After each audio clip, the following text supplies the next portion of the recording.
இந்த கிளாஸஸுக்கு மேலதிகமாக நீங்க பேமெண்ட் பண்ணி வர கிளாஸஸுக்கு மேலதிகமாக நாங்க தரப்போற ஒரு எக்ஸ்ட்ராவான கிஃப்ட் தான் இது.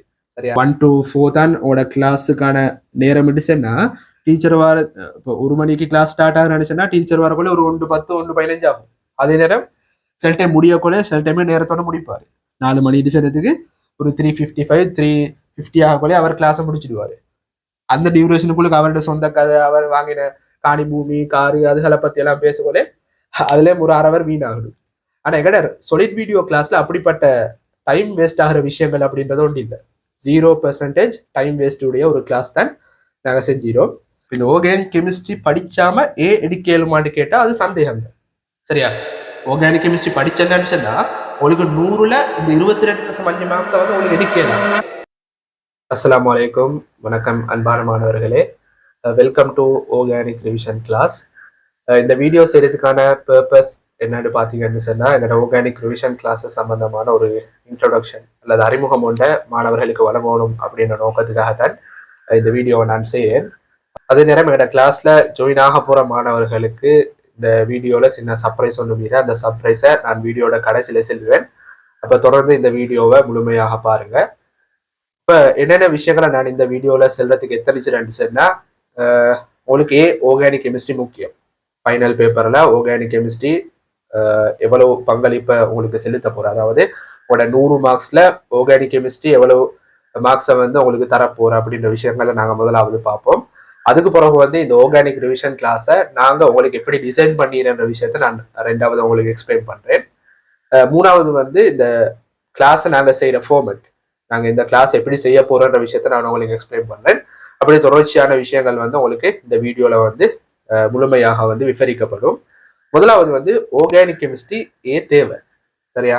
ஆர்கானிக் கெமிஸ்ட்ரி உங்களுக்கு தேவை. நீங்க அதை படிச்சோடும். ஒரு விஷயம் ஒன்றை செய்யறதுக்கு முந்தைய அந்த விஷயத்த செய்யறதுக்கான நோக்கத்தை நீங்க தெளிவா விளங்கி நடிச்சேன்னாதான் அந்த விடயத்தை செய்யறதுக்கான ஆர்வம் வந்து வரும் இல்லையா? இப்ப நீங்க உதாரணமா வந்து ஒரு பாடி பில்ட் பண்ணணும்னு உங்களுக்கு ஒரு ஆர்வம் அப்படின்னு நினைச்சேன்னா அது செய்யறதுக்கு ஒரு நோக்கம் முடிக்கணுமே. அதால இவ்வளவு அனுகூலங்கள் எங்களுக்கு வர நோய்கள் இந்த எப்படி எங்களுக்கு பாதுகாத்து கொள்ளணும் அப்படின்ற அந்த அறிவு நீந்த நினைச்சேன்னா தான் அது செய்யறதுக்கான இன்ட்ரெஸ்ட் கொண்டு வரும். அப்ப அதே மாதிரி தான் இதுவும் ஆர்கானிக் கெமிஸ்ட்ரியை படிச்சோணும்ன்ற விஷயத்தை நீங்க விலகி நடிச்சா தான் அதை படிச்சதுக்கான ஆர்வம் வரும். சரியா? அப்ப நாங்க முதலாவது இந்த ஆர்கானிக் கெமிஸ்ட்ரியை படிச்சோணும் அப்படின்ற விஷயத்த பார்ப்போம். அதாவது உங்களுக்கு தெரியும் தானே, ஃபைனல் பேப்பர் எடுத்துன்னா 50 MCQ வினாக்கள், 4 ஸ்ட்ரக்சர் வினாக்கள், அதே நேரம் எஸ்ஏ பகுதிகள் வரக்குள்ள உங்களுக்கு 6 எஸ்ஏ பகுதிகள் வர 6 எஸ்ஏ பகுதிகள் வர. அப்ப இந்த MCQ பகுதிகள் எடுத்துன்னு சொன்னா 50 MCQ தானே வரப்போறேன். ஃபைனல் பேப்பர்ல 50 MCQ வரப்போறேன். அந்த 50 MCQ நீங்க அனலைஸ் பண்ணி பார்த்தா ஆர்கானிக் கெமிஸ்ட்ரி சம்பந்தமான வினாக்கள் வந்து ஒவ்வொரு வருடமும் வந்து கிட்டத்தட்ட ஒரு 8 தொடக்கம் 11 வரையான MCQ வினாக்கள் வந்து வரப்போறேன். சரியா? அது வந்து வருடத்துக்கு ஏற்ற மாதிரி எண்ணிக்கை வித்தியாசப்படும். நீங்க 2025ஆம் ஆண்டு பாஸ் பேப்பர் எடுத்து பாத்தீங்கன்னு சொன்னா 50 MCQ வினாக்கள்ல 8 MCQ வந்து ஆர்கானிக் கெமிஸ்ட்ரி MCQகளாக காணப்படுற. சில வருடங்கள்ல 10 11 அப்படின்னு சொல்லி அந்த எண்ணிக்கையை வந்து அந்த வருடத்துக்கு ஏற்ற மாதிரி வித்தியாசப்பட்டீங்க. அப்ப இந்த 8 தொடக்கம் 11 ரேஞ்சுக்குள்ள தான் ஆர்கானிக் கெமிஸ்ட்ரி சம்பந்தமான MCQ வினாக்கள் வந்து வரப்போற. அப்ப உங்களுக்குமான எனக்குமான நாங்க ஒரு ரெண்டமான நம்பர் ஒன்று எடுப்போம். ஒரு 10 எடுப்போமே, 10 எடுப்போம். அதாவது 50 MCQ வினாக்கள்ல 10 MCQ வினாக்கள் வந்து ஆர்கானிக் கெமிஸ்ட்ரி சம்பந்தமாக வரப்போற. அப்ப உங்களுக்கு தெரிஞ்ச விஷயம் தான் இந்த MCQ 50 நீங்க சரியா செஞ்சேன்னு சொன்னா உங்களுக்கு 50 மார்க்ஸ் வரப்போகுது இல்லையா? MCQ 50 நீங்க சரியா செஞ்சேன்னு சொன்னா உங்களுக்கு 50 மார்க்ஸ் வந்து சொல்லிட்டா வரப்போறேன். அதே மாதிரி இப்ப இந்த 50 MCQல 10 MCQ ஆர்கானிக் MCQ ஆகிருந்தேன்னு சொன்னா இந்த ஆர்கானிக் MCQ வினாக்களை நீங்க சரியாக செய்யறதன் மூலம் உங்களுக்கு ஃபைனல் எக்ஸாம்ல 10 மார்க்ஸ்கள், அதாவது 10 புள்ளிகளை வந்து சொல்லிட்டா பெற்றுக்கொள்ளும். சரியா? 10 புள்ளிகளை வந்து உங்களுக்கு சொல்லிட்டாக வந்து பெற்றுக்கொள்ளக்கூடியதாக வந்து இருக்கும். சரியா? இது MCQ பொறுத்த மட்டும் வர விஷயங்கள். அடுத்தது நாங்க ஸ்ட்ரக்சர் பகுதிக்கு போனோம்னு சொன்னா 4 ஸ்ட்ரக்சர் வினாக்கள் இருக்கு. அதுல கன்ஃபார்மா ஒரு ஸ்ட்ரக்சர் வந்து ஆர்கானிக்ல வரப்போற சமபகுதியங்கள், அதே நேரம் எளிய தாக்கங்கள் சம்பந்தமான வினாக்களை கொண்ட ஒரு ஆர்கானிக் ஸ்ட்ரக்சர் உங்களுக்கு கட்டாயம் ஒவ்வொரு வருடமும் வர. அப்ப 4 ஸ்ட்ரக்சர்ல கட்டாயம் ஒரு ஸ்ட்ரக்சர் வந்து ஆர்கானிக் ஸ்ட்ரக்சராக காணப்பட போற.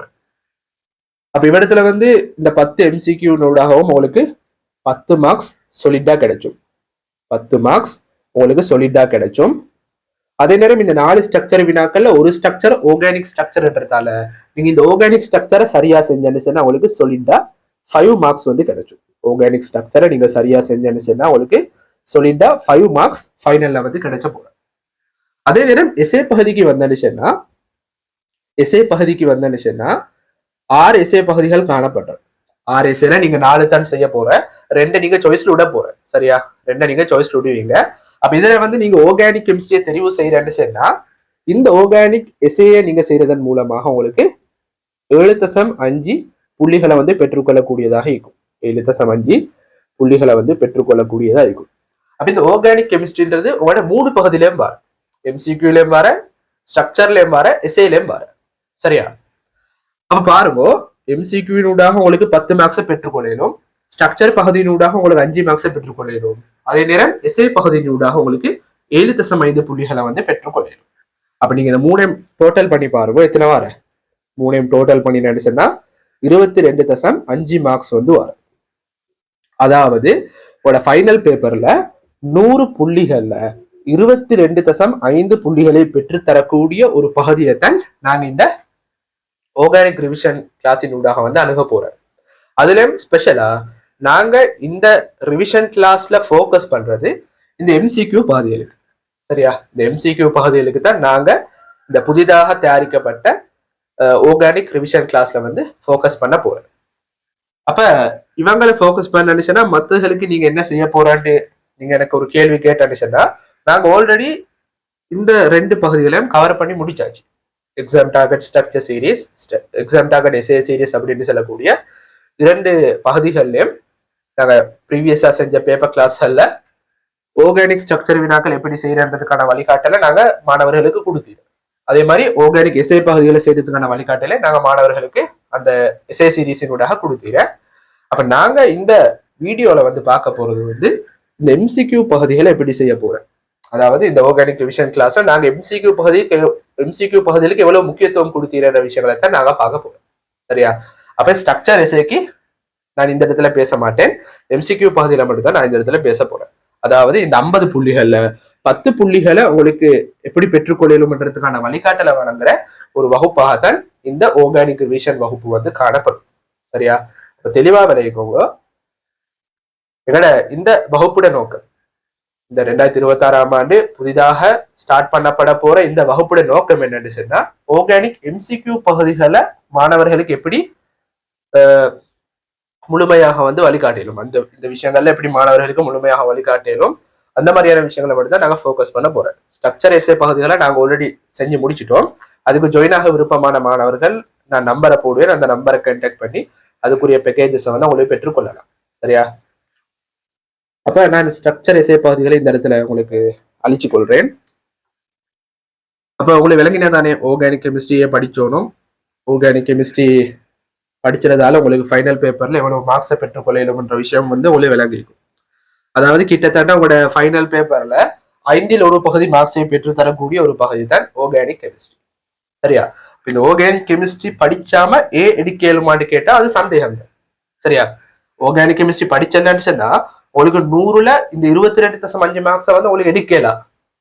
ஒன்று சொன்னா இந்த எம்சிக்யூ பகுதிகளில் சில டைம் நீங்க கனாப்பாறைல லக்ல அடிச்சக்குள்ள சில டைமுக்கு 1-2 மாட்டும். சரியா, ஒரு 2 எம்சிக்யூ சரியா வரதுக்கு வாய்ப்பு இருக்கு. ஆனா நீங்க முழுமையாக படிச்சேன்னு சொன்னா கன்ஃபார்மா இந்த 22.5 புள்ளிகளையும் பெற்றுக்கொள்ளும். என்று சொன்னா இந்த ஆர்கானிக் கெமிஸ்ட்ரின்றது அவ்வளவு இலகுவான பகுதி. நீங்க படிச்ச மெத்தட்ல படிச்சான்னு சொன்னா, நல்லா படிச்சு தார் ஒத்தட்ட படிச்சான்னு சொன்னா இந்த 22.5 புள்ளிகளையும் பெறுறது வந்து ஒரு மெஜிக்கான அல்லது மாயமான விஷயம் ஒன்று அல்ல. சரியா, அப்ப இதான் வந்து ஆர்கானிக் கெமிஸ்ட்ரி படிச்சதுக்கு முக்கியத்துவம். அடுத்து நாங்க பார்ப்போம், நாங்க இந்த ஆர்கானிக் ரிவிஷன் கிளாஸ்ல இந்த பகுதிக்கு எவ்வளவு முக்கியத்துவம் கொடுத்தீங்க, அதே நேரம் இந்த பகுதியை இம்ப்ரூவ் பண்ண வச்சுறதுக்கு என்னென்ன விஷயங்களை, என்னென்ன செயற்திட்டங்களை செஞ்சுற விஷயங்களை நாங்க அடுத்து பார்ப்போம். அப்ப இதை இம்ப்ரூவ் பண்றதுக்கு நாங்க என்ன செஞ்சீங்கன்னு சொன்னா, இப்ப இது வந்து ஆர்கானிக் ரிவிஷன் தானே. அப்ப ரிவிஷனோட கொலை இடத்துல 2 விதமான பகுதிகள் உள்ளடக்கப்படும். இந்த ரிவிஷன் கிளாஸ் வரக்குள்ள 2 விதமான பகுதிகள் வந்து உள்ளடக்கப்படும். முதலாவது வந்து தியரி ரிவிஷன்.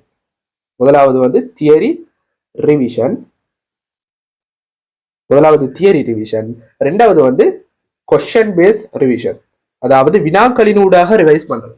முதலாவது தியரி ரிவிஷன், ரெண்டாவது வந்து கொஸ்டின் பேஸ் ரிவிஷன். சரியா? அப்ப இந்த ரெண்டு பகுதிகளுக்கும் நாங்க எங்களோட ரிவிஷன் கிளாஸ்ல முக்கியத்துவம் கொடுத்தேன். வெறும் தியரியை மட்டும் மேலோட்டமா சொல்லி கொண்டு போகாம வினாக்களின் ஊடாகவும் எப்படி எங்களுக்கு தியரி அணுகலாம் அப்படின்ற விஷயங்களையும் எங்களோட இந்த ரிவிஷன் கிளாஸ்ல நாங்க ஃபுல்லா கவர் பண்ணிடுவோம். அப்ப இந்த தியரி ரிவிஷன் வரக்கூடிய நாங்க அந்த தியரி பகுதியை வந்து 5 பகுதிகளாக இந்த இடத்துல உடைச்சி உங்களுக்கு எக்ஸ்பிளைன் பண்ணிடுறோம். சரியா? அந்த 5 பகுதிகளும் என்னென்னு சொன்னா, முதலாவது வந்து உங்களுக்கு தெரியும் சேதன சேர்வைகளின் IUPAC பேரீடு. சேதன சேர்வைகளின் IUPAC பேரீடு. சரியா? அப்ப இந்த டாபிக்ல கட்டாயம் ஒரு MCQ உங்களோட ஃபைனல் பேப்பர்ல வாரதே தான். அப்ப அந்த ஒரு MCQ உங்களுக்கு எப்படி சரியா ஸ்கோப் பண்ணலும் அப்படின்றதுக்கான வழிகாட்டல நாங்க இந்த டாபிக்ல வந்து பேசிடுவோம். சரியா? ரெண்டாவது டாபிக் என்னன்னு சொன்னா, சுயாதீன மூலிக பிரதியிட்டு தாக்கம். சுயாதீன மூலிக பிரதியிட்டு தாக்கம், இதுதான் ரெண்டாவது டாபிக். அப்ப இந்த தாக்கங்கள் சம்பந்தமான விஷயங்கள், அதோட ரிலேட்டடான கொஸ்டின்ஸ் எல்லாம் நாங்க இந்த டாபிக்ல பேசிடுவோம். சரியா? மூணாவது டாபிக் என்னன்னு சொன்னா, சேதன தாக்கங்கள் மற்றும் சேதன பொறிமுறைகள். சேதன தாக்கங்கள் பொறிமுறைகள். சரியா? சேதன தாக்கங்கள் பொறிமுறைகள். அப்ப இது வந்து ஒரு பெரிய டாபிக். சேதன தாக்கங்கள் சேதன பொறிமுறைகள்ன்றது ஒரு பெரிய டாபிக். அந்த டாபிக்கு கீழே நிறைய சப் டாபிக் வந்து இன்க்ளூட் ஆகும். உதாரணமா சொல்ல போனோம்னு சொன்னா, இலத்திரன் நாட்ட கூட்டல் தாக்கம், இலத்திரன் நாட்ட பிரதியீட்டு தாக்கம், கருநாட்ட கூட்டல் தாக்கம், கருநாட்ட பிரதியீட்டு தாக்கம், சேதன சேர்வைகளின் தாழ்த்தல் தாக்கம், நீக்கல் தாக்கம் அப்படின்னு சொல்லக்கூடிய நிறைய சப் டாபிக் நாங்க ஒவ்வொரு வீடியோஸா செப்பரேட் பண்ணி உங்களுக்கு ரிவைஸ் பண்ணிடும். சரியா? அப்ப இந்த ஒவ்வொரு பகுதிக்கும் ஒவ்வொரு வீடியோஸ் நாங்க அப்லோட் பண்ணிடுறேன். சேதன சேர்வைகள் IUPAC பீரியடுக்கு 2 வீடியோஸ் அப்லோட் பண்ணிடுறேன். சேதன மூலிய பிரதியீட்டு தாக்கத்துக்கு ஒரு வீடியோ அப்லோட் பண்ணிடுறேன். சரியா? அப்ப அந்த வீடியோஸ்ல லிஸ்டே, அந்த வீடியோஸுக்குரிய டைம் டியூரேஷனை நான் பக்கத்துல போட்டிடுறேன். உங்களுக்கு ஒடுமுட்டா பார்த்துக்கொள்ளலாம் என்னென்ன வீடியோஸ் நாங்க செஞ்சிடறேன். அதே நேரம் அந்த வீடியோஸ்ல டியூரேஷன் எவ்வளவு அப்படின்ற விஷயங்களையும் உங்களுக்கு பக்கத்துல இருக்கிற அந்த போட்டோல பார்த்துக்கொள்ளலாம். அப்ப நாங்க 3 டாபிக்ஸை பார்த்தாச்சு. அடுத்த 4வது டாபிக் என்னன்னு சொன்னா, சேதன சேர்வைகளை இனம் காணல். சேதன சேர்வைகளை இனம் காணல் சம்பந்தமான விஷயங்கள். அதாவது நீங்க இனோர்கானிக் படிச்சீங்கன்னு சொன்னா உங்களுக்கு டீச்சர்ஸ் மாதிரி சொல்லி தந்திருப்பாங்க, பண்பறி பகுப்புன்ற ஒரு விஷயம் சொல்லி தந்திருப்பாங்க. இனோர்கானிக் பண்பறி பகுப்பு நீங்க எப்படி படிச்சோ அதே மாதிரி நாங்க இந்த இடத்துல வந்து ஆர்கானிக் பண்பறி பகுப்பு சம்பந்தமான விஷயங்களை படிச்ச போறோம். அதாவது ஒரு குறிப்பிட்ட சேர்வையை தந்து அந்த சேர்வையை பயன்படுத்தி எங்களுக்கு என்னென்ன சேதன சேர்வைகளை ஐடென்டிஃபை பண்ணலாம் அப்படின்னு சொல்லக்கூடிய விஷயங்களை நாங்க இந்த 4வது டாபிக்ல வந்து பேசிடுவோம். அடுத்த 5வது டாபிக் தான் மிக முக்கியமான டாபிக், சேதன சேர்வைகளிடையான ஒப்பீடு. சேதன சேர்வைகளிடையான ஒப்பீடு, இது மிக முக்கியமான டாபிக். இது வந்து உங்களோட MCQ, ஸ்ட்ரக்சர், எஸ்ஏ அந்த மாதிரியான 3 பகுதிகளில் வரத்துக்கு வாய்ப்பு இல்லை. இந்த சேதன சேர்வைகளிடையான ஒப்பீடு எடுத்துச்சுன்னா அதுல நிறைய சப் டாபிக் இருக்கு. முதலாவது கார்போகட்ரேன் உறுதிப்பாடு, ரெண்டாவது வந்து இலத்திரன் நாட்ட பிரதியீட்டு தாக்க வீதம், மூணாவது வந்து கருநாட்ட கூட்டல் தாக்க வீதம், 4வது அமில வலிமை ஒப்பீடு, 5வது வந்து மூல வலிமை ஒப்பீடு. சரியா? அப்ப இந்த அத்தனை டாபிக்ஸ் நாங்க எங்களோட தியரி டிவிஷன்ல பாத்தீங்க. சரியா? ஃபுல் தியரியும் நாங்க இந்த டாபிக்ஸின் ஊடாக வந்து உங்களுக்கு ரிவைஸ் பண்ணி தந்திரும். சரியா? அப்ப இது வந்து வெறும் தியரி. சரியா? இப்ப நீங்க எப்படி ஒரு தியரி கிளாஸ் போனான்னு சொன்னா டீச்சர்ஸ் மாதிரி எப்படி படிச்சு தருவாங்களோ அதே மாதிரி கொஞ்சம் ஷார்ட்டான மெத்தட்ல, அதாவது MCQ பகுதிகளுக்கு என்னென்ன விஷயங்கள் தேவையோ அந்த விஷயங்களை நாங்க இந்த டாபிக்ஸின் ஊடாக வந்து உங்களுக்கு வழங்கிடும். சரியா? இது தியரி சம்பந்தமான விஷயங்கள். அடுத்தது கொஸ்டின் பேஸ் ரிவிஷனுக்கு வந்தேன்னு சொன்னா, அதாவது வினாக்களினூடாக ஆர்கானிக் கெமிஸ்ட்ரி எப்படி ரிவைஸ் பண்ணலாம் அப்படின்றதுக்கான வழிகாட்டல தான் நாங்க இந்த கொஸ்டின் பேஸ் ரிவிஷன்ல செஞ்சிடும். அப்ப இந்த கொஸ்டின் பேஸ் ரிவிஷனுக்கு வந்தா நாங்க 150 MCQ வினாக்களை டிஸ்கஸ் பண்ணிட்டோம். சரியா? வெறும் தியரியை மட்டும் உங்களுக்கு புகுத்தாம வினாக்கள் செய்யறதன் மூலம் எப்படி இந்த தலைப்புகள் அணுகலும் அப்படின்ற விஷயங்களை தான் நாங்க இந்த கொஸ்டின் பேஸ் ரிவிஷன்ல செஞ்சோம். அப்ப இதுல நாங்க என்ன செஞ்சோம்னு சொன்னா, நான் ஆரம்பத்துல சொன்ன மாதிரி 150 MCQ வினாக்களை நாங்க ஃபுல்லா டிஸ்கஸ் பண்ணி முடிச்சிடும். அப்ப இந்த 150 MCQ வினாக்கள்ல நாங்க 3 பகுதிகளை வந்து இன்க்ளூட் பண்ணிடுறோம். சரியா? இந்த 150 MCQ வினாக்கள்ல நாங்க 3 பகுதிகளை வந்து இன்க்ளூட் பண்ணிடுறேன். முதலாவது வந்து மாடல் பேப்பர் கொஸ்டின்ஸ்.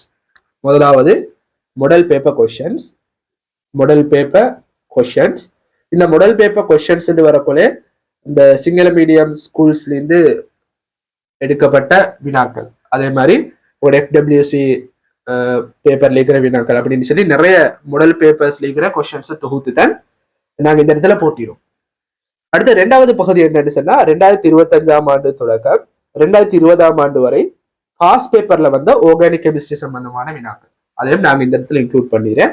3வது பகுதி என்னன்னு சொன்னா 2025ஆம் ஆண்டு தொடக்கம் 2020ஆம் ஆண்டு வரை மொரட்டோ பேப்பர்ல காணப்படுற ஆர்கானிக் கெமிஸ்ட்ரி எம்சிக்யூ வினாக்கள். அப்ப இந்த 3 டாபிக்ஸின் ஊடாகவும் நாங்க கொஸ்டின் பேஸ்ட் ரிவிஷன் செஞ்சிடும். அப்ப நாங்க செஞ்ச கொஸ்டின்ஸ் எல்லாம் டோட்டல் பண்ணி பார்த்தோம்னா கிட்டத்தட்ட 150 எம்சிக்யூ வினாக்களை நாங்க ஃபுல்லா டிஸ்கஸ் பண்ணி முடிச்சிடோம். சரியா?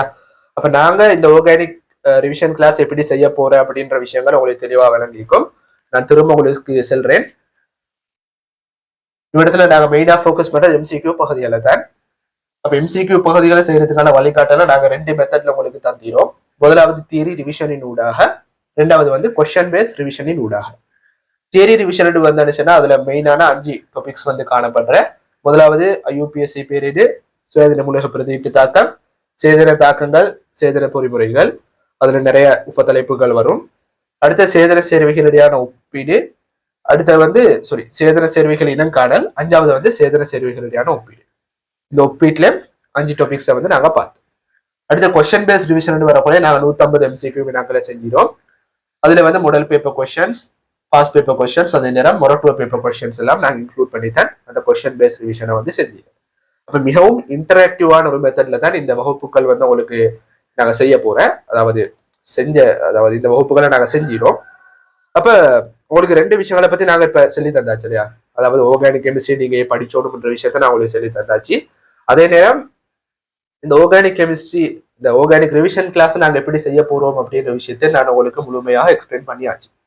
அடுத்தது இந்த வகுப்புகள் எப்படி நடக்க போகுது, அதாவது ஜூமின் ஊடாகவா அல்லது லைவ் ஆகவா அல்லது ரெக்கார்டட் வீடியோஸ் அப்படி கேட்டான்னு சொன்னா இந்த வகுப்புகள் எல்லாம் ரெக்கார்டட் வீடியோஸாக தான் உங்களுக்கு தரப்பட போகுது. அப்ப ஏன் ரெக்கார்டட் வீடியோஸ் அப்படின்னு கேட்டேன்னு சொன்னா, இப்ப லைவ் கிளாஸ் எடுத்துக்கொண்டான்னு சொன்னா அந்த லைவ் கிளாஸ்ல எல்லா மாணவர்களிடம் அந்த டைம் கிளாஷ் ஆகிற அந்த இதுகளை எங்களுக்கு இந்த சமாளிச்சு கொள்வது கஷ்டம் இல்லையா? இப்ப நான் சில மாணவர்களுக்கு இந்த லைவ் கிளாஸ் செய்யக்கூட இன்னும் ஒரு செட் ஆஃப் மாணவர்களுக்கு அந்த நேரத்துல வேற என்ன எஜெண்டாவும் நீக்கும். அதனால தான் நான் லைவ் கிளாஸ் செய்யறது குறவு. அப்ப இந்த வகுப்புகள் உங்களுக்கு ரெக்கார்டட் வீடியோஸாகத்தான் தரப்படும். இப்ப ரெக்கார்டட் வீடியோஸ் எடுக்கிறண்ட கூட சில மாணவர்களுக்கு ஒரு இதொண்டு, ஒரு பயம் உண்டு, எங்களுக்கு அந்த ரெக்கார்டிங்ஸ் எல்லாம் பார்த்து கொள்ளுமாகுமா அப்படின்னு ஒரு பயம் உண்டு. அதை பத்தி நீங்க பயப்பட தேவையில்லை. என்ன சொன்னா இதெல்லாம் நாங்க ஃபுல்லா டிஸ்கஸ் பண்ணிடுறது கிட்டத்தட்ட ஒரு 19 ஹவர்ஸுக்குள்ள தான் இது எல்லா விஷயங்களையும் கவர் பண்ணிடுறேன். ஒரு 19 மணித்தியாலத்துக்குள்ள தான் இந்த தியரி பகுதி, அதே நேரம் இந்த கொஸ்டின்ஸ் எல்லாம் நாங்க வெறும் 19 மணித்தியாலத்துக்குள்ள கவர் பண்ணி முடிச்சிடும். சரியா? அப்ப ஒரு சொலிட் வீடியோன்னு சொல்றது உங்களோட லைவ் கிளாஸ்ல ஒரு கிட்டத்தட்ட ஒரு 2 மடங்கு மாதிரி. இப்ப நீங்க ஒரு லைவ் கிளாஸ் ஒரு டீச்சரோட கிட்ட கிளாஸ் போயிட்டு நீங்க பிசிக்கல் கிளாஸ் போறேன்னு சொன்னா, இப்ப நீங்க 3 ஹவர்ஸ் பிசிக்கல் கிளாஸ் போறேன்னு வச்சோமே, நீங்க 3 ஹவர்ஸ் பிசிக்கல் கிளாஸ் போனேன்னு சொன்னா அந்த 3 ஹவர்ஸுக்குள்ளுக்கு நீங்க படிச்ச போறது கிட்டத்தட்ட ஒரு 2 ஹவர்ஸ் தானே இல்லையா? நீங்க 3 ஹவர்ஸ் கிளாஸ் போனேன்னு சொன்னா அதுல நீங்க எஃபெக்டிவா படிச்ச போறது ஒரு 2 ஹவர்ஸ் அல்லது 1.5 ஹவர்ஸ் தான் நீங்க எஃபெக்டிவா படிச்ச போற. மற்ற நேரங்கள் உங்களுக்கு வீணடிக்கப்படும் இல்லையா? டீச்சர் வாரத்துக்கு ஒரு 10 நிமிஷம் போகும். இப்போ 1 to 4 தான் உங்களோட கிளாஸுக்கான நேரம் சொன்னா டீச்சர் வார இப்போ 1 மணிக்கு கிளாஸ் ஸ்டார்ட் ஆகுன்னு சொன்னா டீச்சர் வரக்குள்ள ஒரு 1:10 1:15 ஆகும். அதே நேரம் சில டைம் முடியக்குள்ள சில டைமே நேரத்தோட முடிப்பாரு. 4 மணி சேர்றதுக்கு ஒரு 3:55 3:50 ஆகக்குள்ளே அவர் கிளாஸை முடிச்சிடுவாரு. அந்த டியூரேஷனுக்குள்ள அவருடைய சொந்த கதை, அவர் வாங்கின காணி பூமி காரு அதுகளை பத்தி எல்லாம் பேசக்குள்ளே அதுல ஒரு 1/2 ஹவர் வீணாகிடும். ஆனா எங்கட சொலிட் வீடியோ கிளாஸ்ல அப்படிப்பட்ட டைம் வேஸ்ட் ஆகிற விஷயங்கள் அப்படின்றது ஒன்று இல்லை. 0% டைம் வேஸ்ட் உடைய ஒரு கிளாஸ் தான் நாங்க செஞ்சிடும். அதாவது நீங்க ஒரு 19 ஹவர் வீடியோ பார்த்தேன்னு சொன்னா அதோட அதை கொஞ்சம் நீங்க டபுள் ஆக்கி பாருங்க. சரியா? 19 ஹவர்ஸ் சொல்றது கிட்டத்தட்ட உங்களோட லைவ் கிளாஸ்ல ஒரு 30 ஹவர்ஸ் அப்படின்ற மாதிரி உங்களுக்கு பார்க்கணும், கணக்கு எடுத்து பார்க்கணும். அப்ப இடத்துல நாங்க அந்த படிப்பு சம்பந்தமான விஷயங்களை மட்டும்தான் பேசுறதால நீங்க 19 ஹவர்ஸ் பார்க்கணும். அதை விட எப்படியும் கூட தான் நீங்க ஒரு லைவ் கிளாஸ் போறதை விட இந்த 19 ஹவர்ஸ்ன்றது ஒரு எஃபெக்டிவான விஷயமாகத்தான் உங்களுக்கு காணப்பட போகுது. 0% டைம் வேஸ்டை உடைய ஒரு வகுப்பாகத்தான் இந்த வகுப்பு காணப்பட போகுது. அப்ப இந்த இந்த ரெக்கார்டிங்ஸை நாங்கள் எப்படி உங்களுக்கு தரப்போறோம்னு சொன்னா யூடியூப் ரெக்கார்டிங்ஸாக தான் உங்களுக்கு தரப்போறோம். சரியா? இப்போ நிறைய பேர் வந்து இந்த கூகுள் டிரைவ்ல எல்லாம் போட்டு ரெக்கார்டிங்ஸ் அனுப்புறாங்க. ஆனா அப்படி அனுப்புறது வந்து என்ன பொறுத்த மட்டும் ஒரு எஃபெக்டிவான மெத்தட் அல்ல. என்ன சொன்னா இப்ப நான் எடுக்கிற வீடியோஸை பொறுத்த மட்டும் ஒரு வீடியோ எடுத்தேன்னு அது கிட்டத்தட்ட ஒரு 10 GB 15 GB அப்படின்னு போகும். இப்போ நான் ஒரு 15 GB ஃபைல் உங்களுக்கு கூகுள் டிரைவ்ல அப்லோட் பண்ணி அனுப்பினாச்சுன்னா அதை டவுன்லோட் பண்றதுக்கு உங்களுக்கு எவ்வளவு நேரம் போகும்? பெரும்பாலானாக்கள் வைஃபை யூஸ் பண்றாக்கள் இல்லை. ஆனா இப்போ மொபைல் டேட்டால பாவிச்சிராக்கள் அதை டவுன்லோட் பண்றதுக்கு எவ்வளவு நேரம் போகும்? இந்த 15 GB சில ஏரியாகல வந்து நெட்வொர்க் ப்ராப்ளமும் இருக்கும். அதனால தான் நான் யூடியூப் வகுப்புகள் செய்யறேன்.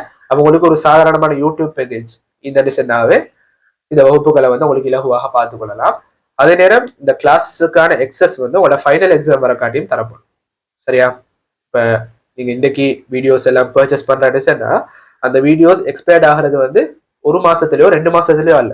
உங்களோட ஃபைனல் எக்ஸாம் எப்ப ஸ்டார்ட் ஆகுறோ, அதாவது ஃபைனல் எக்ஸாம் உங்களோட கெமிஸ்ட்ரி ஃபைனல் எக்ஸாம் எப்ப முடிவடைகிறோ அது பிறகு தான் அந்த வீடியோ வந்து எக்ஸ்பயர்ட் ஆகும். சரியா? அது பிறகு நாங்க அந்த வீடியோஸை யூடியூப்ல இருந்து நீக்குவோம். அப்ப அவங்களுக்கு அது வர காட்டியும் டைம் இரு ஒரு 4 months இருந்துச்சுன்னா 4 months உங்களுக்கு டைம் இர இந்த 19 hours வீடியோ பாக்குறது. சரியா? அப்ப இதான் வந்து ரெக்கார்டட் வீடியோ கிளாஸ், அதாவது ரெக்கார்டட் கிளாஸஸுக்குரிய பெனிஃபிட்ஸ். ரெக்கார்டட் கிளாஸினூடாக உங்களுக்கு பெற முடியுமான அனுகூலங்களை தான் நான் இவ்வளவு நேரம் உங்களுக்கு சொல்லி தந்தேன். சரியா? அது பிறகு என்ன விஷயம் சொன்னா உங்களுக்கு ஆரம்பத்தில் ஒரு சின்ன சர்ப்ரைஸ் ஒன்று சொன்னேன் இல்லையா? அந்த சர்ப்ரைஸ் என்னன்னு சொன்னா இந்த வகுப்புகளுக்கு ஜாயின் ஆகிற மாணவர்களுக்கு ஒரு டெலிகிராம் சேனல் வந்து திறக்கப்படும். அவங்களுக்கு மட்டும் செப்பரேட்டா ஒரு டெலிகிராம் சேனல் திறக்கப்படும். அப்ப அந்த டெலிகிராம் சேனல்ல நாங்க என்ன செய்யறோம்னு சொன்னா உங்களோட ஃபைனல் எக்ஸாம் வர காட்டி. இப்ப நீ உதாரணமா சொல்லுவோமே, நீங்க இந்த மாசம் இந்த வீடியோஸை பர்ச்சேஸ் பண்றேன்னு சொன்னா இந்த மாசம் வீடியோஸை நீங்க பர்ச்சேஸ் பண்றேன்னு சொன்னா உங்களை நான் அந்த டெலிகிராம் சேனல் எட் பண்ணுவேன், பிரைவேட் டெலிகிராம் சேனல் எட் பண்ணுவேன். அப்ப அந்த டெலிகிராம் சேனல்ல நாங்க என்ன செய்ய போறோம்னு சொன்னா நீங்க ஜாயின் ஆகின ஆரம்ப காலத்துல இருந்து உங்களோட ஃபைனல் எக்ஸாம் வர காட்டி. நீங்க 2026 ஆண்டு உங்களோட A-level எழுத போறோம்னுச்சுன்னா அந்த A-level எக்ஸாம் வர காட்டியும் உங்களோட கிளாஸஸ் முடிஞ்சாச்சு தான். ஆனா ஃபைனல் எக்ஸாம் வர காட்டியும் நாங்க கொஸ்டின்ஸ் வந்து அப்லோட் பண்ணிக்கொண்டே இப்போ MCQ வினாக்களா இருந்தாலும் சரி, எஸ்ஏ வினாக்களா இருந்தாலும் சரி, ஸ்ட்ரக்சர் வினாக்களா இருந்தாலும் சரி, அந்த மாதிரியான விஷயங்களை வந்து உங்களுக்கு டெலிகிராம் சேனல்ல தொடர்ச்சியாக அப்லோட் பண்ணிக்கொண்டே இப்போ. அப்ப இந்த மாதிரி யாரு செய்வாங்கன்னு சொன்னா இந்த மாதிரியான ஒரு செட்டப்ல கிளாஸ் வந்து செய்யறது மிகவும் குறைவு இல்லையா? இப்ப நீங்க ஒரு மந்த்துக்கான ஒரு பேக்கேஜ் எடுத்தேன்னு சொன்னா அந்த பேக்கேஜ் முடிகிறதோட அதோட கனெக்ஷன் வந்து உங்களுக்கு கட் ஆயிடும். ஆனா எங்கட வகுப்புகள் அப்படி இல்லை. நீங்க ஒரு பேக்கேஜ் எடுத்தான்னு சொன்னா ஃபைனல் வர காட்டி உங்களோட நீங்க ஃபைனல் எக்ஸாம் எழுதுற வர காட்டியும் அதுக்கான வழிகாட்டல் வந்து எங்களால தரப்பட்டு கொண்டே இருக்கும். சரியா? நீங்க இந்த வீடியோஸை பார்த்து முடிஞ்சான்னு சொன்னாலும் இந்த ஃபுல் வீடியோஸை நீங்க இந்த வீடியோ செட்டை நீங்க ஃபுல்லா பார்த்து முடிச்சான்னு சொன்னாலும் ஃபைனல் எக்ஸாம் வர காட்டி நான் உங்களோட போறது இல்லை. சரியா? நீங்களோட பேக்கேஜ்ல ஜாயின் ஆகின மாணவர் என்ற வகையில கடைசி வர காட்டியும் வந்து உங்களுக்கான வழிகாட்டல தாரது எங்கட காட்டணும். விளங்குதா? நீங்க எங்களை நம்பி வந்தா சரியா இந்த பேக்கேஜை நீங்க பர்ச்சேஸ் பண்ணா நீங்க எங்கட மாணவர். அப்ப ஃபைனல் எக்ஸாம் வர காட்டியும் உங்களை வழிகாட்ட வேண்டியது எங்கட பொறுப்பு கடமை. அப்ப அதுக்கான விஷயங்களை நான் டெலிகிராம் சேனல் நான் செய்வேன். டெலிகிராம் சேனல் எனக்கு எம்கிராஃப்ட் டெலிகிராம் சேனல் அல்ல, பப்ளிக்கா ஒரு டெலிகிராம் சேனல் இரு, அது வேற. இது வந்து பிரைவேட் டெலிகிராம் சேனல். இது எங்களோட பேக்கேஜ் எடுக்கிற மாணவர்களுக்கு மட்டும் கிரியேட் பண்ணப்பட்ட ஒரு டெலிகிராம் சேனல். அப்ப இந்த டெலிகிராம் சேனல்ல நான் வினாக்களை அப்லோட் பண்ணுவேன், போல்ஸ் அதாவது குயிசஸ் அப்லோட் பண்ணுவேன், அதுக்கான எக்ஸ்பிளனேஷனே நான் போடுவேன். சரியா? எக்ஸ்பிளனேஷனே போடுவேன். அதே நேரம் மாற்றீடு சம்பந்தமான வினாக்களையும் அப்லோட் பண்ணுவேன். சரியா? இதுதான் வந்து எங்களோட ரிவிஷன் பேக்கேஜை எடுத்துக்கொள்ற மாணவர்களுக்கு நாங்க கொடுக்குற எக்ஸ்ட்ராவான ஒரு பெனிஃபிட். சரியா? இந்த கிளாஸஸுக்கு மேலதிகமாக நீங்க பேமெண்ட் பண்ணி வர கிளாஸஸுக்கு மேலதிகமாக நாங்க தரப்போற ஒரு எக்ஸ்ட்ராவான கிஃப்ட் தான் இது. சரியா? அப்ப அந்த கிஃப்டை நீங்க சரியா பயன்படுத்திக்கோங்க. அதே நேரம் உங்களுக்கு எல்லா விஷயங்களும் தெளிவா விளங்கிக்கும்னு நினைச்சேன். ஏதாவது விளங்காத பகுதிகள் என்னன்னு சொன்னா தாராளமா என்னை கான்டாக்ட் பண்ணி தேவையான விளக்கங்களை வந்து உங்களுக்கு பெற்றுக்கொள்ளலாம். அதே நேரம் இந்த கிளாஸ் சம்பந்தமான ஃபிளையர் வந்து எங்களை யூடியூப் சேனல்ல அப்லோட் பண்ணப்பட்டீங்கன்னா உங்களுக்கு ஒன்று முடிச்சுன்னா அதை பார்த்து கொள்ளலாம். அப்ப இந்த வகுப்புகளுக்கு ஜாயின் ஆகிறதுக்கு விருப்பமான மாணவர்கள் நான் நம்பரை போட்டு அந்த நம்பரை கான்டாக்ட் பண்ணி அட்மின் நம்பரை போட்டு அந்த நம்பரை கான்டாக்ட் பண்ணி அதுக்குரிய டீட்டெயில்ஸை வந்து உங்களுக்கு பெற்றுக்கொள்ளக்கூடியதா இருக்கும்.